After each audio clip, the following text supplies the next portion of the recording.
le nom puissant de notre Seigneur Jésus-Christ, j'ai ainsi prié, j'ai dit Amen. Amen. Nous acclamons, nous bénissons ta parole. On clame pour moi.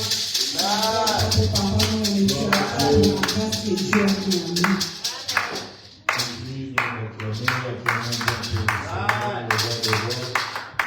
Acclamons bien pour le Tout-Puissant. Acclamons bien pour le Dieu de tous les dieux, le maître de temps et des circonstances. Acclamons bien pour ce Dieu. Acclamons bien pour ce roi de roi. Acclamons bien pour ce Dieu créateur de l'humanité tout entière. Que son nom soit glorifié. Acclame bien, ne t'arrête pas d'acclamer. Ne t'arrête pas d'acclamer pour ce Jésus. Jésus le roi de rois, Jésus le saint des saints, Jésus le tout-puissant, Jésus le bon berger. Que son nom soit glorifié. Lui qui est le maître des temps et des circonstances. Que son nom soit béni. Seigneur, je te rends grâce pour ce moment que tu m'accordes de parler de ta part. Jamais un homme n'a parlé comme toi. Je voudrais être le prolongement de ta bouche, le canal par lequel tu vas passer. Et oui, je n'ai pas le mot juste. Je ne sais pas bien parler en tant qu'humain. Viens déposer avec clarté ce que tu veux communiquer à ton peuple que nous sommes. La Bible dit que c'est poussé par l'Esprit que les hommes ont parlé de ta part. Au nom de Jésus-Christ, atteins tes objectifs. Nous ramenons toutes nos pensées en ces lieux captifs à l'obéissance de ton nom. Et nous proclamons seul la Seigneurie de Christ au milieu de nous, au nom de Jésus-Christ. Amen. Amen. Acclamons encore pour Jésus. Aide-moi à saluer ton voisin, ton frère, ta soeur, et dis que Dieu est fidèle et nous le croyons. Dieu est fidèle et nous le croyons. Nous croyons à la fidélité de Dieu. Amen, amen. Dieu est fidèle et nous le croyons. Amen. Si Esther a dit un jour, comme je l'ai déjà dit dans le passé, malgré la loi, j'entrerai chez le roi. Nous, aujourd'hui, nous avons dit, malgré le froid, nous viendrons chez le roi des rois. Alléluia. Amen. Malgré le froid, nous sommes dans la présence du roi des rois. Il a neigé abondamment hier et les routes sont vraiment dans un état compliqué. Et voilà, nous sommes là. Grande est ma joie de prendre la parole encore au-devant de nous cet après-midi afin de communiquer la parole du Seigneur, de communiquer la pensée de Dieu. Que Dieu soit loué pour cela et merci aussi à Dieu pour ta présence en ces lieux. Je te dis aussi merci de ta présence malgré le froid, mais tu es venu dans la présence du roi de rois. Que Dieu soit loué. Voilà, sans plus tarder, nous allons prendre la parole de Dieu que nous allons ouvrir dans le livre de... Nous allons lire beaucoup de passages, déjà à l'introduction. Ce n'est pas vraiment dans mes habitudes, mais on va le faire. Nous allons lire dans Genèse chapitre 6, verset 8.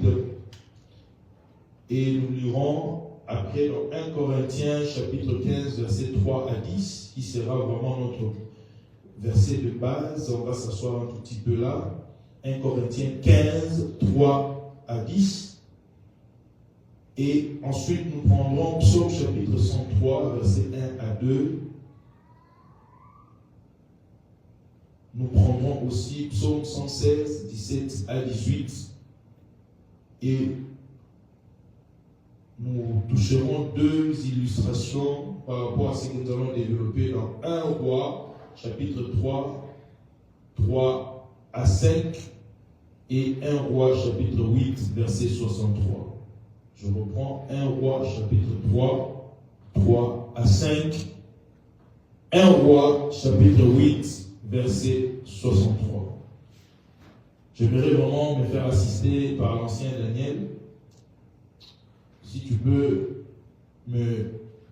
déjà nous préparer le psaume 103, psaume 103, verset 1 à 2. Je vais lire maintenant Genèse chapitre 6, 8 et 1 Corinthiens 13, 3 à 10. Toi, tu prépares psaume 103, 1 à 2 et psaume 117, 18. Moi, je reprendrai 1 Roi 3, 3 à 5 et 1 Roi 8, 63. Nous sommes dans Genèse, un livre de la Genèse, Genèse chapitre 6, verset 8. Genèse chapitre 6, verset 8. Il est écrit ceci, pour honorer la parole du Seigneur, si on peut se lever, bien sûr. J'ai lu au nom de Jésus-Christ. Mais Noé trouva grâce aux yeux de l'Éternel.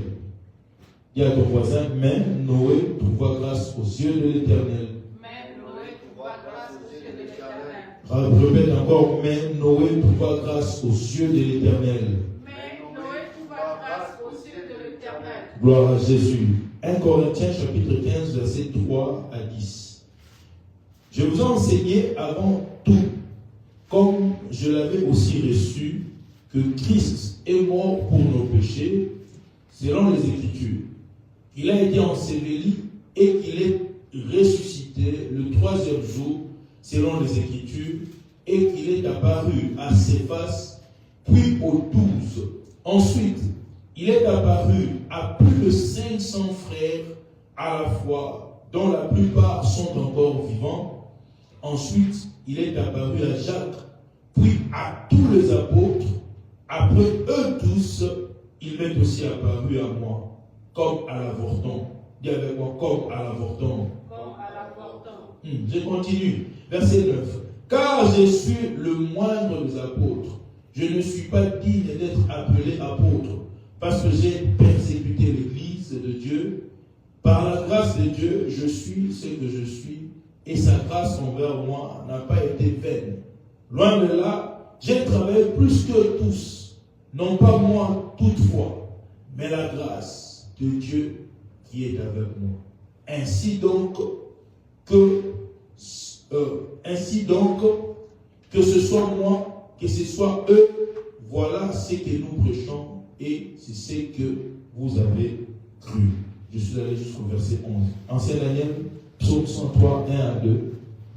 Psaume 103, 1 à 2, je lis au nom de Jésus. Amen. Mon âme bénit l'Éternel, que tout ce qui est en moi bénisse son saint nom.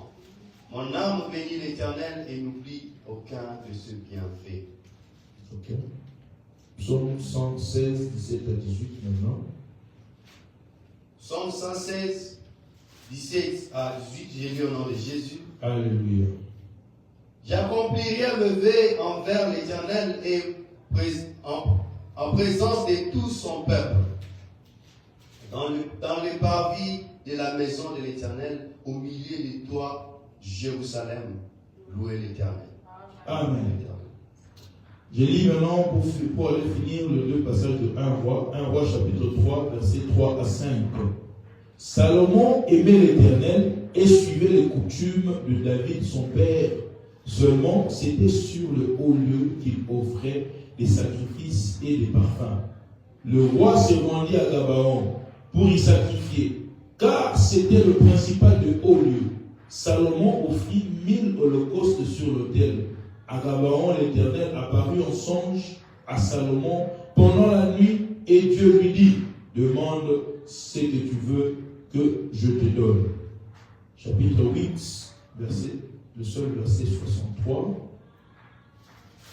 Chapitre 8, le seul verset 63.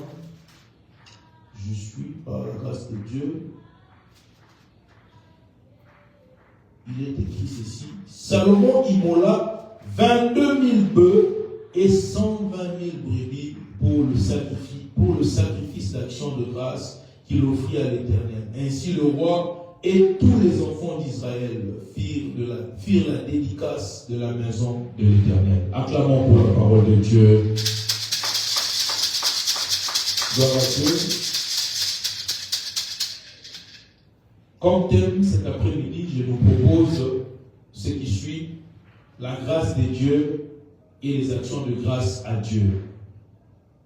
Je reprends, la grâce de Dieu et les actions de grâce à Dieu. sur le thème que je te propose cet après-midi.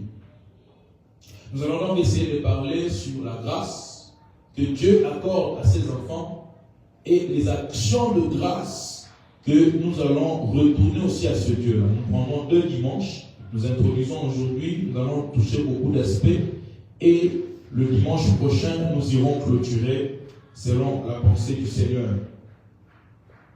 Le dimanche passé, on a parlé de beaucoup de choses, on a beaucoup parlé de la dépendance à Dieu. Je ne rentrerai plus sur ce que nous avions touché le dimanche passé parce que je commence un nouveau chapitre.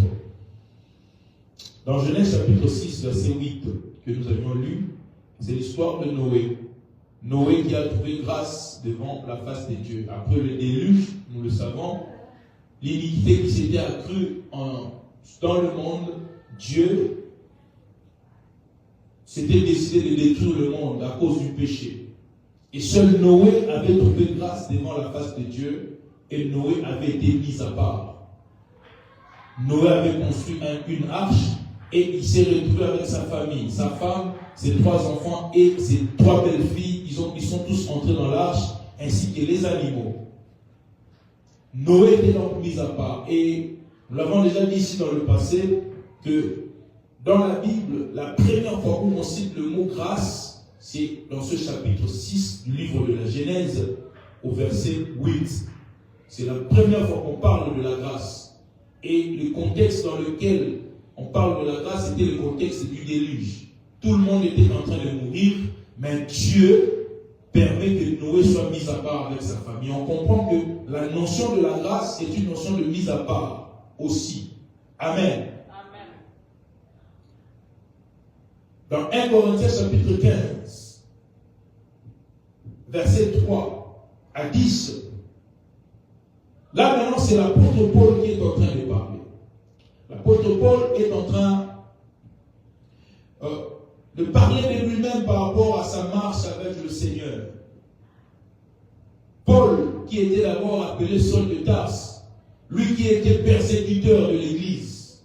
Rappelez-vous encore, le jour de la mort d'Étienne, Paul était là. La Bible nous enseigne que les gens qui étaient en train de lapider Étienne ont donné leurs vêtements, leurs manteaux auprès d'un certain Paul pour que Paul puisse le garder. Donc quand on lapidait Étienne, Paul était là, dans Actes chapitre 7. Et plus tard, Paul lui-même s'est transformé en un grand persécuteur de l'Église. Et dans Actes chapitre 9, la Bible nous dit quoi? Il était allé prendre des lettres auprès de souverains sacrificateurs afin d'aller persécuter l'Église. Pendant qu'il s'est rendu à Damas, sur le chemin de Damas, il fait la rencontre de Christ. Christ lui apparaît. Il voit une lumière, pouf, qui l'éblouit, et il tombe au lieu de son cheval qu'il était. Et c'est à partir de là que l'apôtre Paul a rencontré le Seigneur et sa vie a commencé à être transformée. Maintenant, plus tard, Paul, dans 1 Corinthiens chapitre 15 que nous avons lu, Paul commence à parler de lui-même.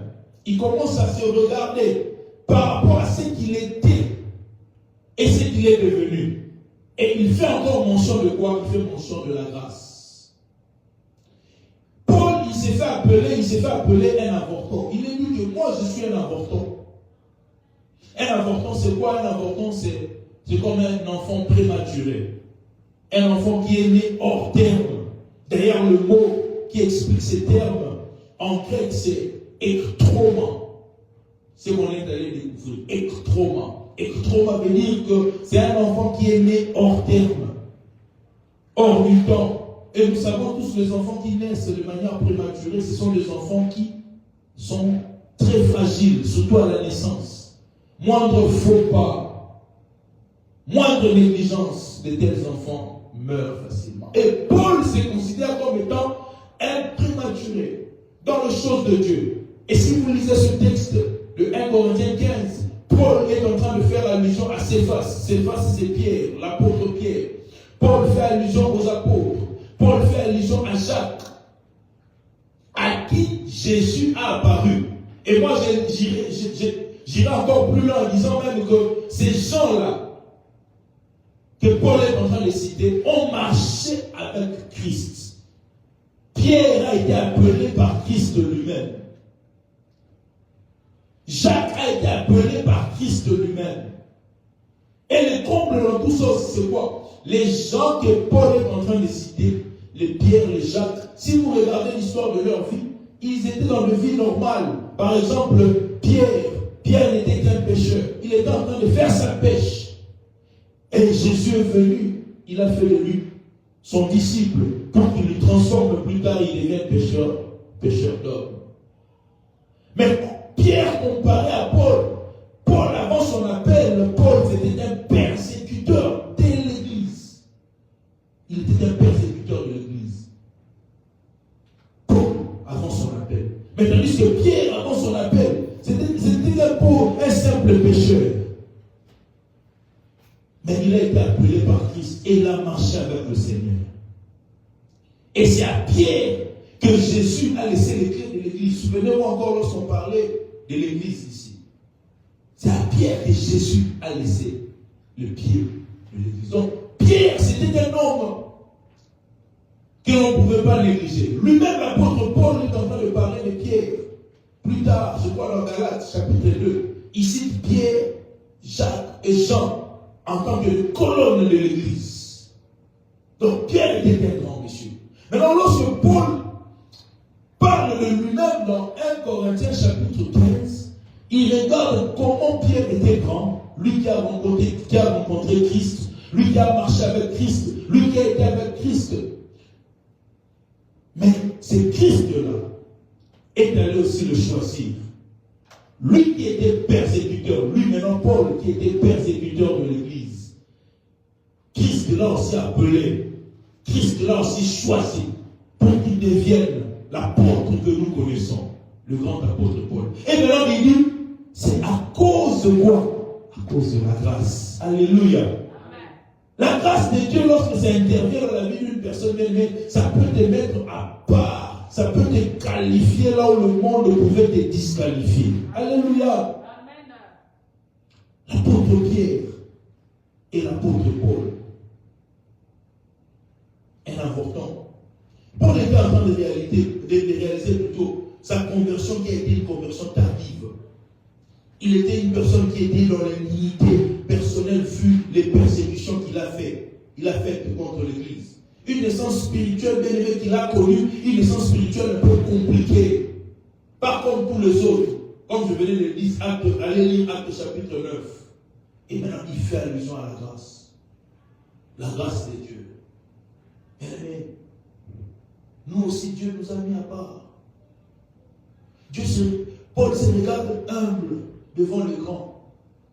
Avant d'aller plus loin ici, j'aimerais dire quelque chose, bien aimé, que l'humilité aussi est une manière pour nous de reconnaître la grâce de Dieu dans nos vies et aussi même la grâce de Dieu dans la vie d'autres personnes. Amen. Amen. Paul s'est regardé humble, il s'est regardé petit devant les apôtres qui l'ont précédé, qui ont marché avec Christ.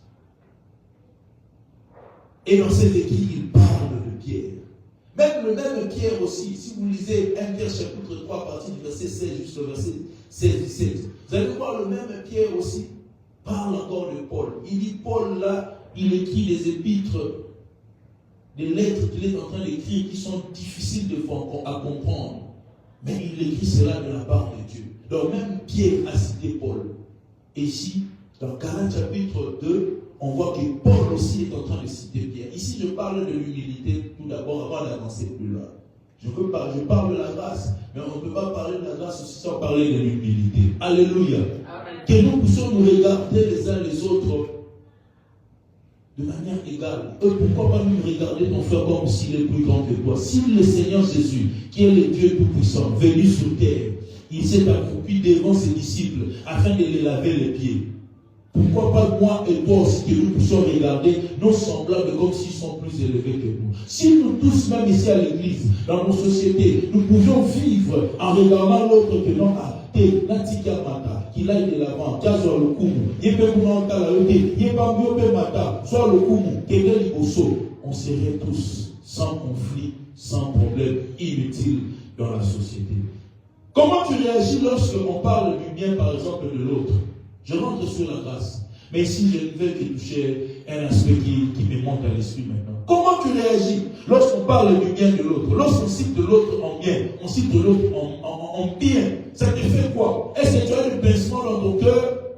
Est-ce que ça te fait mal? Si tu te retrouves comme ça, bien aimé, sache-le que tu es un orgueilleux, tu es un méchant. Il faut que Dieu puisse te délivrer de cela. Amen, amen. Il y a des gens bien aimés, par exemple dans l'œuvre de Dieu, comme papa, nous sommes dans le chose de Dieu, nous écoutons même des prédicateurs, nous suivons les gens et nous comprenons les témoignages que nous entendons. Vous allez voir les gens même à l'église, pendant que nous sommes en train de servir Dieu, pendant que c'est l'autre qui sert Dieu, tu as comme des pincements dans ton cœur. Ça te fait mal. Tu regardes, tu veux seulement que les honneurs, la gloire te soient à toi et à toi seul.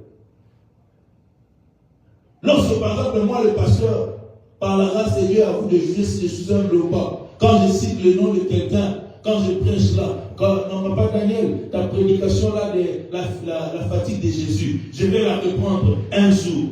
On peut s'en aller dans ce livre de un jour nous sommes dans la fatigue de Jésus. Pour ma terre, super. Alléluia. Lorsque je cite par exemple papa Daniel dans les prières, je cite papa Daniel dans les prédications comme ça, toi là où tu es, ça te fait mal au cœur. On peut s'arrêter là, quand tu es comme ça, sache qu'il y a un problème dans ton cœur. Alléluia. Amen.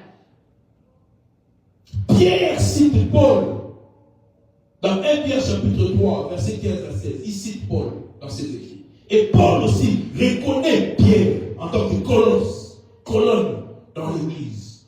Vivons dans l'humilité entre nous, surtout nous qui sommes enfants de Dieu. On prend l'exemple de quelqu'un, on cite le nom de quelqu'un pendant qu'on est en train de conduire la prière. Si tu as fait des pincements au cœur, c'est que nous avons encore besoin d'être délivrés. Cela n'est pas bien. Dis à ton voisin, cela n'est pas bien. Alléluia. Je ferme la parenthèse par rapport à l'humilité. Le passage c'est Galates chapitre 2, verset 9, 1 Pierre chapitre 3, verset 15 à 16. Vous allez voir là où ils se sont cités l'un vis-à-vis de l'autre. Amen, amen. Paul se regarde tout petit. Il dit que c'est la grâce de Dieu qui m'a préservé. La grâce de Dieu qui a fait de moi ce que je suis. Je ne pouvais pas, vu ce que je fais à l'église, vu ma marche, vu l'assassinat d'Étienne, j'ai participé indirectement, vu d'autres chrétiens qui ont été persécutés par moi, je ne pouvais pas devenir ce que je suis devenu. Mais c'est la grâce de Dieu qui a fait de moi cela. Alors la grâce de Dieu, c'est quoi? La grâce, si on peut définir la grâce, on peut dire que c'est une faveur imméritée. Alléluia. La grâce, c'est une faveur imméritée.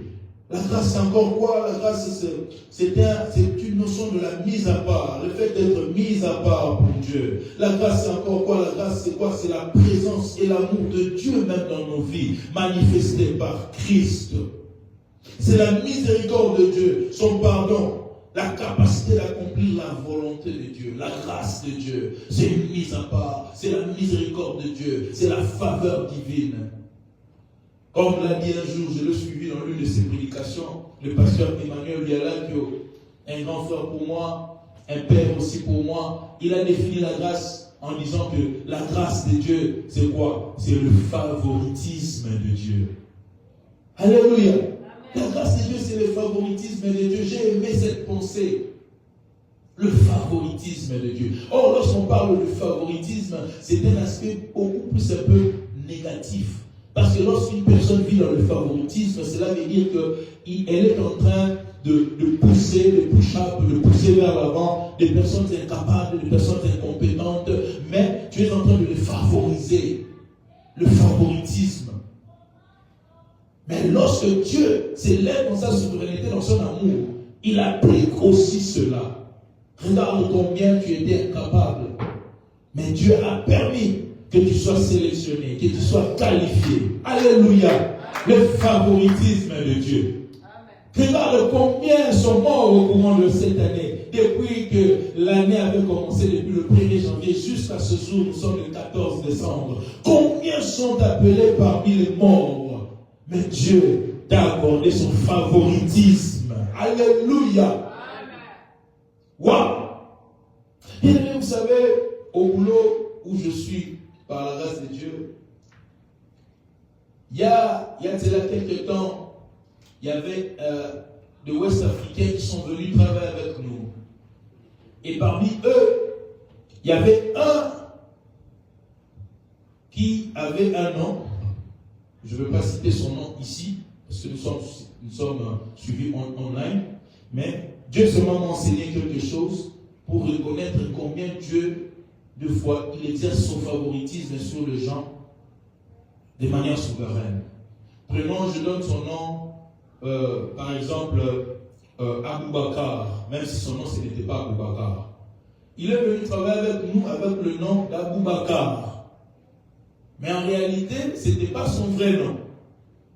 Ce n'était pas son vrai nom. C'est le nom d'une personne qui vit vers New York de là-bas. Et comme c'est bien aimé, est entré en Amérique dans des voies clandestines, par des moyens clandestins, il n'a pas de documents. Maintenant, il travaille avec les documents d'une autre personne. Les documents d'Aboubakar, même si son nom c'est pas Aboubakar, mais j'ai donné seulement le nom d'Aboubakar. Aboubakar qui vit vers New York.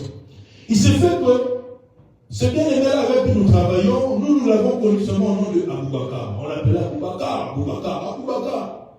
C'est un nom de code que j'ai donné. À un certain moment, il a arrêté le travail et on essayait de nous renseigner auprès d'un ami qui était resté l'un de ses amis. Et c'est cet ami-là qui nous raconte la vérité en nous disant que non, voilà tel qu'il est là, il n'a pas de documents. Il n'a pas de documents requis. Le travail, même le nom là qu'il porte à Aboubakar, ce n'est pas son vrai nom. C'est le nom d'une personne qui habite vers New York. Et d'ailleurs, s'il arrête de travailler, pourquoi? C'est parce qu'ils sont entrés en conflit avec le propriétaire de documents à cause d'argent. C'est pourquoi il a arrêté et il a retourné les documents, ainsi de suite. Et voilà, maintenant, il est allé trouver encore d'autres documents pour aller travailler ailleurs. Ah, j'ai dit, quel mécanisme, alléluia. Quel mécanisme compliqué. Et maintenant, je lui ai posé, là où il est allé travailler, maintenant, il porte quel nom? Oh non, il a un autre nom, que je ne citerai pas, ça aussi encore. Et il y a quelques jours passés, on a parlé avec son ami qui était resté avec nous, et son ami nous a dit, non, voilà, il était en négociation avec Aboubakar de New York, pour qu'on lui restitue les documents afin qu'il vienne reprendre son travail chez nous.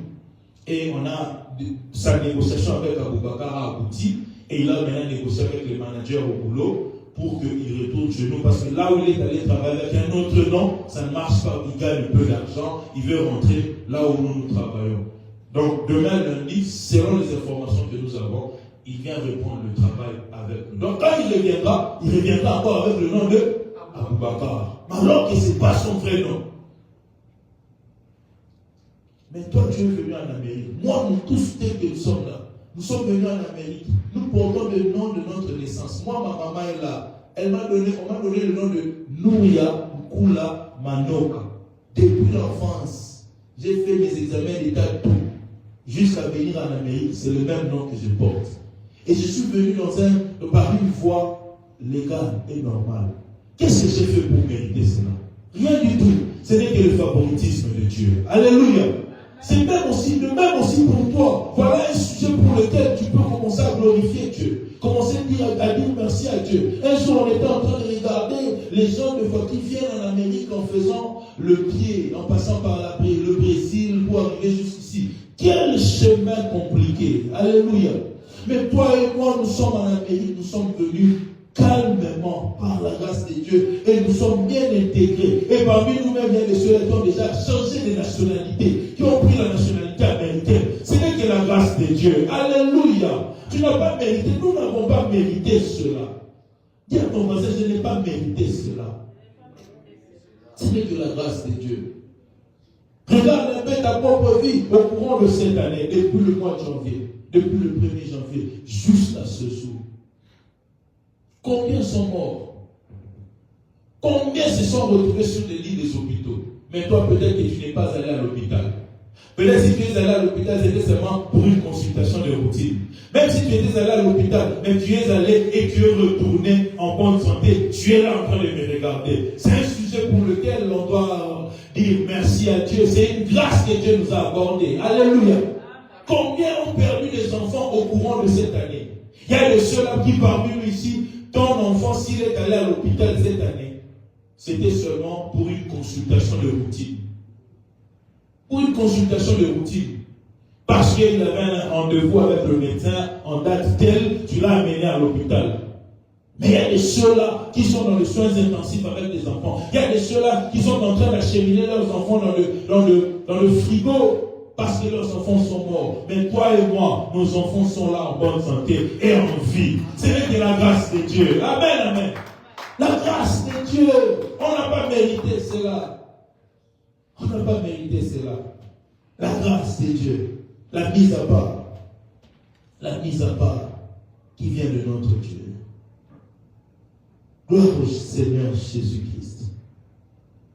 Gloire au Seigneur Jésus-Christ. Et maintenant pour cela, vu que Dieu nous a fait grâce au courant de cette année, par rapport à tout ce que nous avons vécu, par rapport à son favoritisme, par rapport aux portes qui ont été ouvertes au-devant de nous, même aussi les choses qui n'ont pas marché, les épreuves, les difficultés qui se sont présentées au-devant de nous. La Bible a dit, rendons grâce à Dieu en toutes circonstances et en toutes choses. Alléluia. Amen. Nous devons apprendre à rendre grâce à Dieu, à le glorifier, à cause de sa grâce.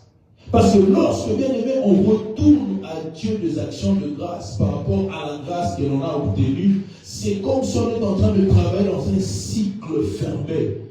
Grâce, action de grâce qui produit encore la grâce. Et toi, tu rends encore la grâce qui reproduit encore la grâce. Parce que la grâce attire ou bien pousse à des actions de grâce. Et les actions de grâce attirent encore la grâce. Alléluia.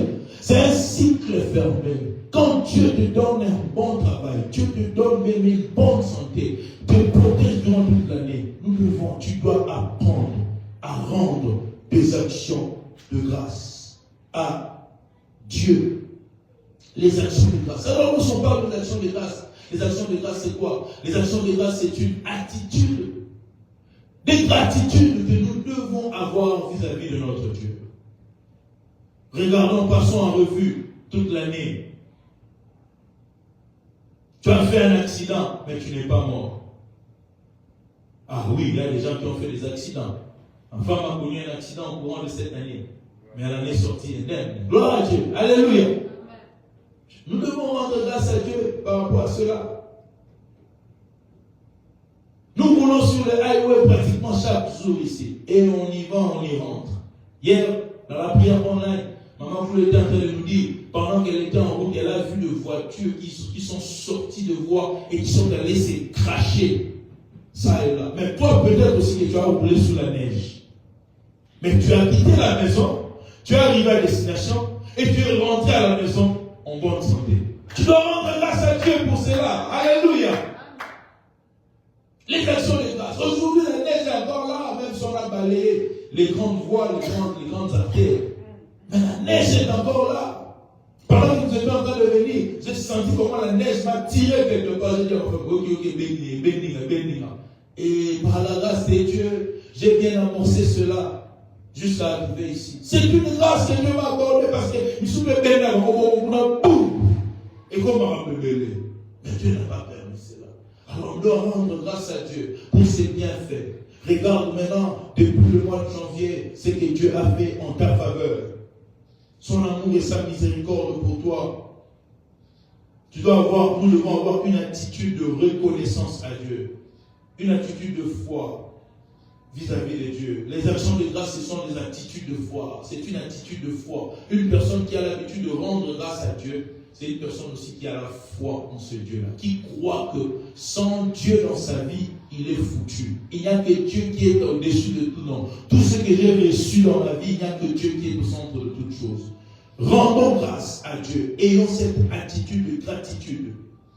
Et les deux passages que nous avons lus dans 1 Roi chapitre 3, verset 8, verset 3 à 5, et 1 Roi chapitre 8, verset 63, nous parlent, bien aimé, des attitudes d'un homme que nous connaissons dans la Bible, qui est le roi Salomon, qui a offert à Dieu des offrandes. Le dimanche passé, nous allons parler de beaucoup comment rendre grâce à Dieu, comment rendre des actions de grâce à Dieu. Nous entrerons en détail, nous serons plus pédagogiques. Mais aujourd'hui, je donne ces idées de manière générale.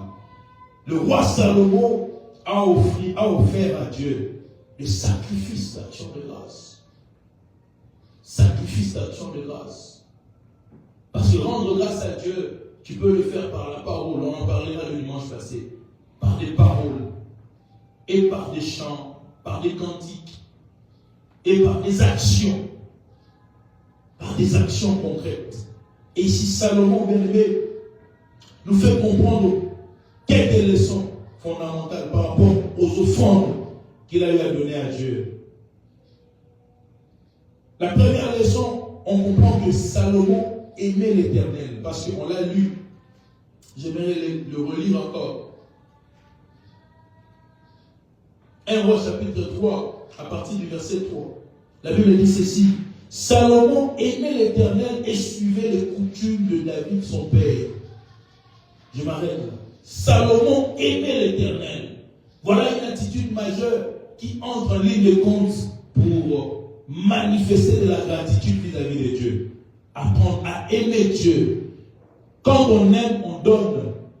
On donne son temps, on donne son attention, on donne ses moyens, et matériels et financiers. On donne ses moyens intellectuels. Tu ne peux pas me dire que tu m'aimes aussi longtemps que tu ne te disposes pas pour moi.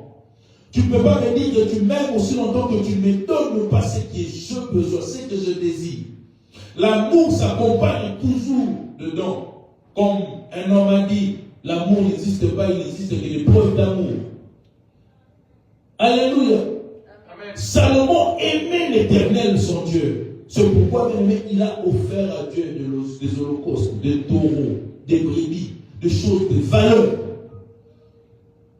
Tu ne peux pas dire que tu aimes Dieu, mais ici j'ouvre une parenthèse. Depuis qu'on te dit de te lever pour servir Dieu, tu ne veux pas servir Dieu.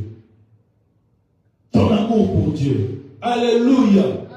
Manifeste ton amour pour Dieu. Donne à Dieu ton temps, donne à Dieu ton talent, donne à Dieu ton énergie. C'est très important. Salomon aimait Dieu, c'est pourquoi il avait donné. Jean 3, chapitre 16. Car Dieu a tant aimé le monde, qu'il a fait quoi? Qu'il a donné son Fils unique, afin que quiconque croit en lui ne périsse point, mais qu'il ait la vie éternelle. L'amour se manifeste par les dons. Surtout ma maman. Papa Daniel, papa. Papa Ngoulou. Ma maman, elle est dans la tour, ça n'est pas sain, ma mère, nature, alléluia. Ça m'amène, papa.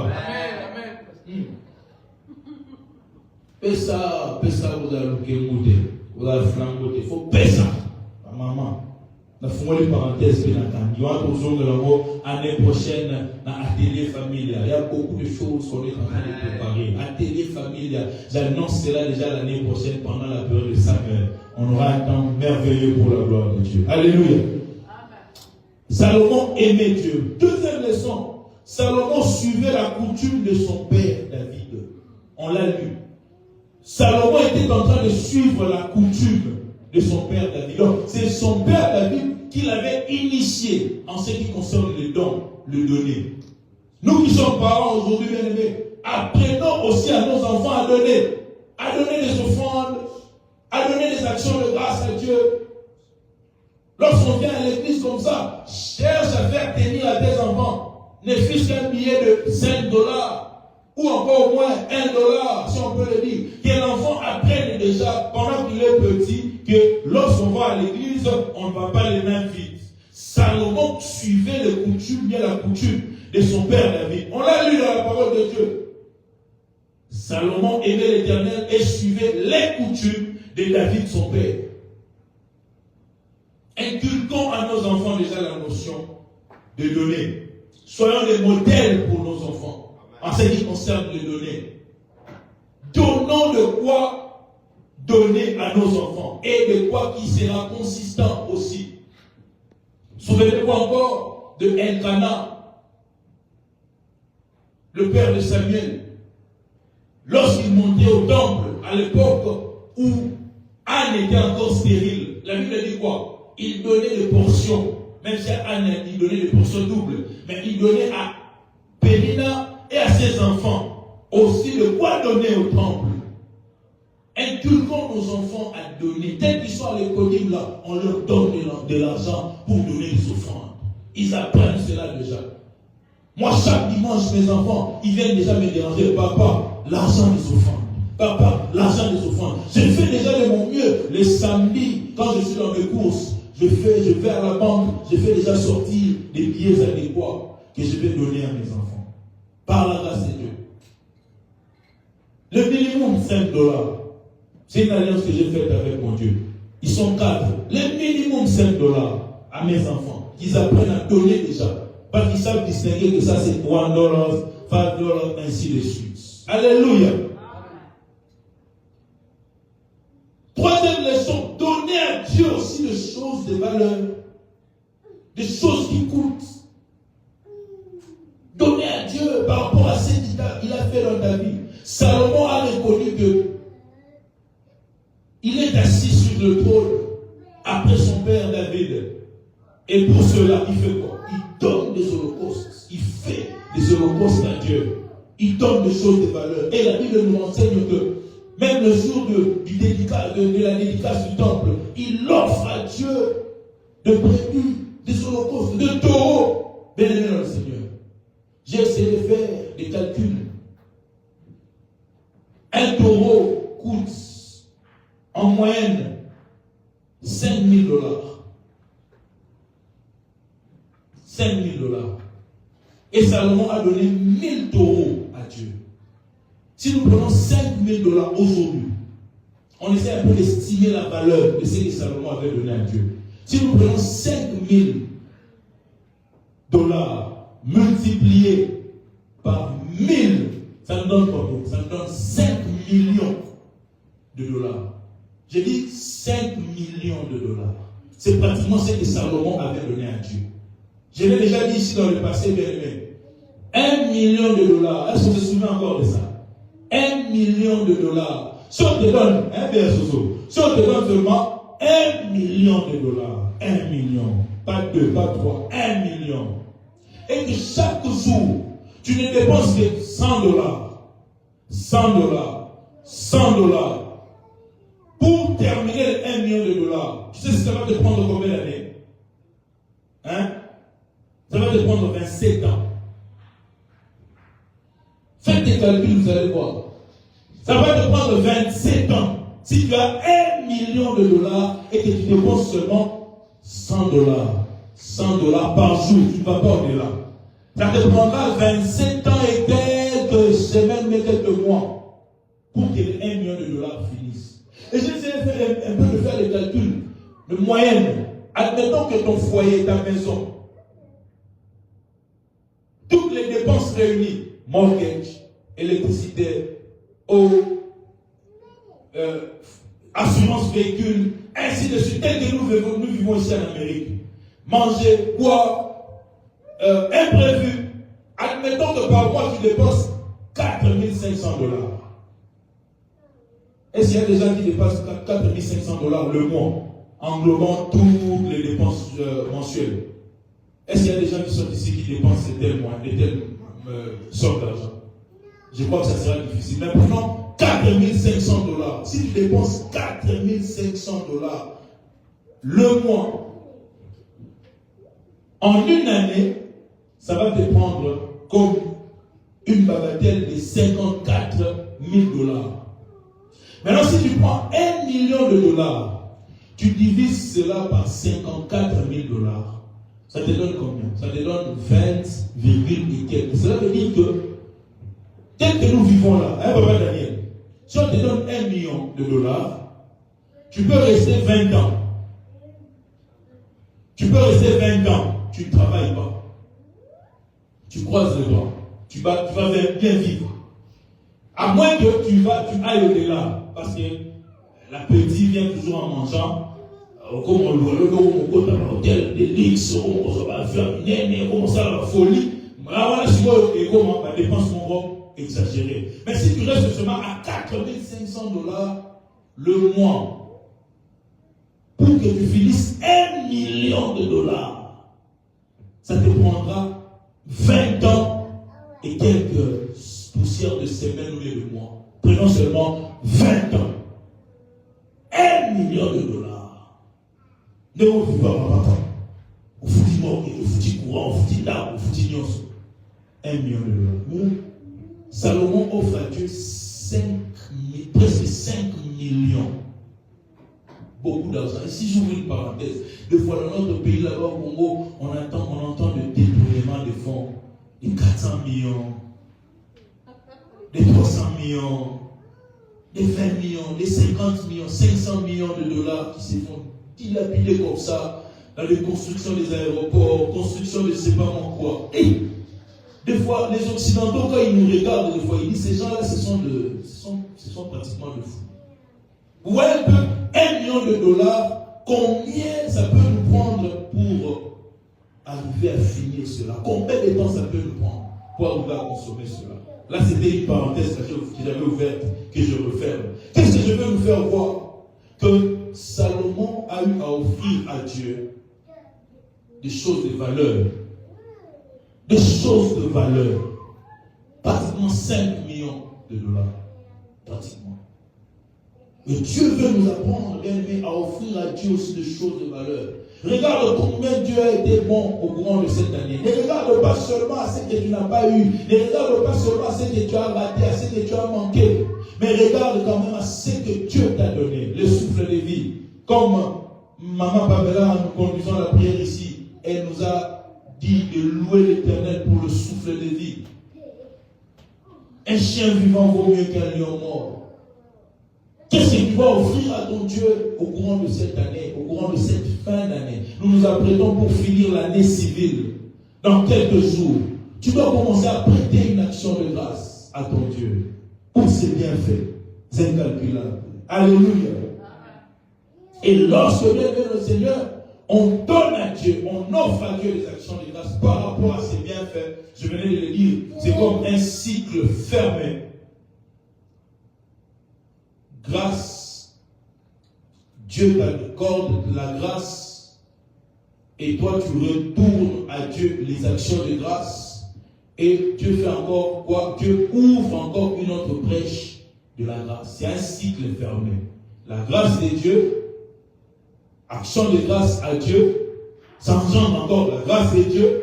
Action de grâce à Dieu, ça engendre encore la grâce de Dieu. J'aimerais inciter quelqu'un à ne pas boucler, à ne pas arrêter ce cycle, à ne pas détruire ce cycle-là. Toi qui as toujours eu l'habitude de donner à Dieu au peu sur ta tête, mais continue à le faire, car tu es en train de faire naître dans ta vie encore et encore beaucoup de grâce que tu vas récolter demain. Et Salomon voit cela dans 1 Roi chapitre 3 verset 5. Dieu lui apparaît en songe après les sacrifices qu'il a eu à faire. La Bible dit ceci: à Gabaon, l'Éternel apparut en songe à Salomon pendant la nuit et Dieu lui dit: demande ce que tu veux que je te donne. C'était une faveur divine que Dieu lui avait accordée. C'est aussi lié à quoi? C'est aussi lié à son attitude de gratitude vis-à-vis de Dieu. Dieu lui dit: demande ce que tu veux. Et si vous continuez la lecture, Salomon a demandé à Dieu de l'intelligence afin de gouverner le peuple. Et Dieu lui dira: comme tu n'as pas demandé la mort de tes ennemis, tu n'as pas demandé la richesse, mais moi je te donne et la richesse, et la gloire, et l'intelligence, et la sagesse. La grâce active, mais fait naître en nous des actions de grâce qui font en leur tour naître encore la grâce de Dieu pour avancer, la faveur divine.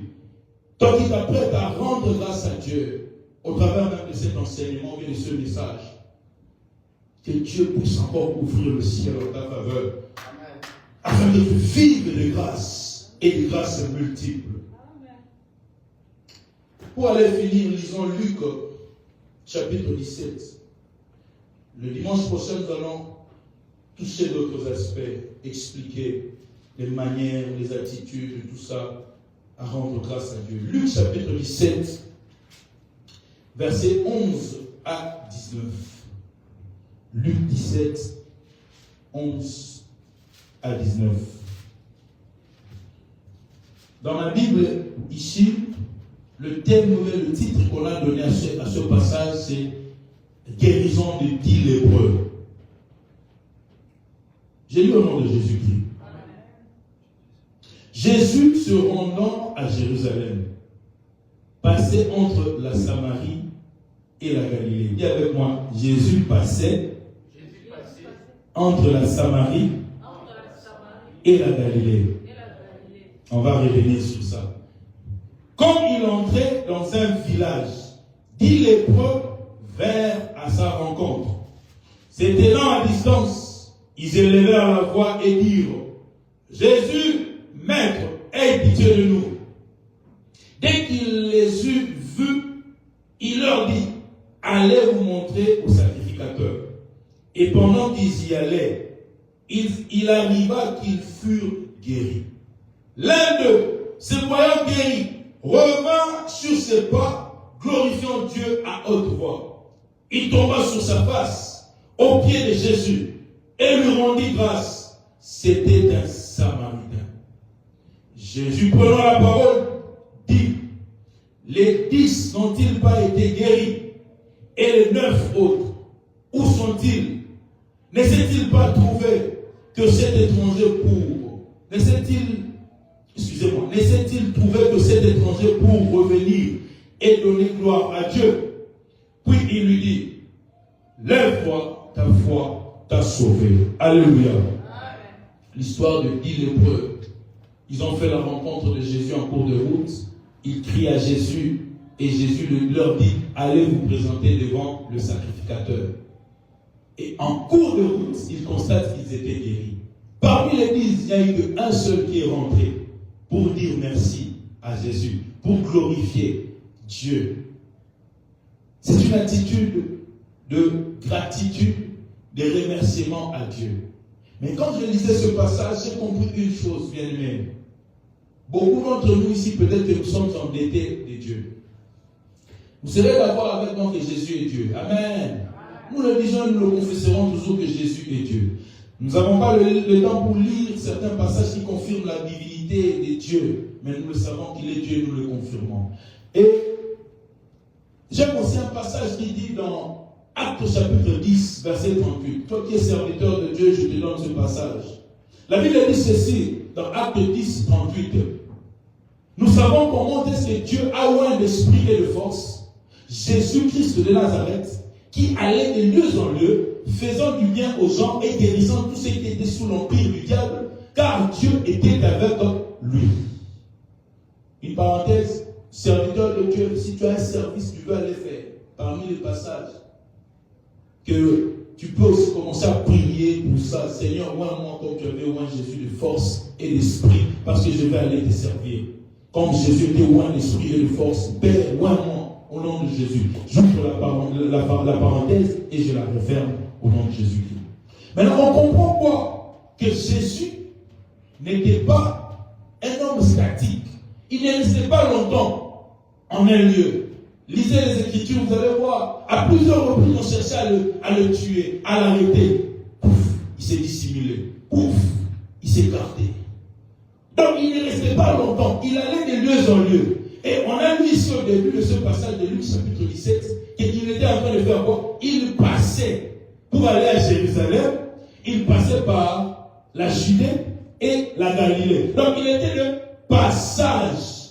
Une personne qui était de passage. Maintenant, pendant qu'il passait, il fait la rencontre de 10 lépreux. Et quand il fait la rencontre de 10 lépreux, les lépreux crient à lui. Il leur dit, allez vous présenter devant le sacrificateur.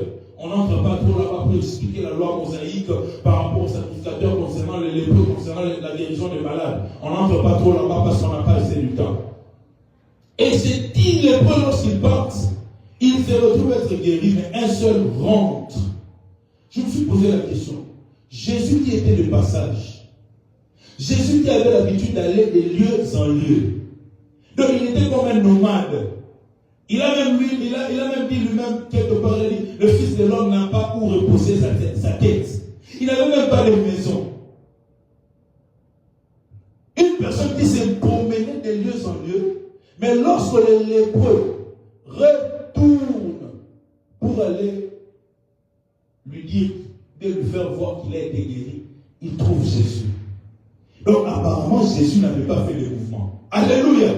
Apparemment Jésus n'avait pas fait de mouvement. Jésus savait que dès qu'ils sont partis là, ils doivent rentrer pour me rendre grâce, pour me glorifier, mais pour glorifier le Père. Et il est resté là.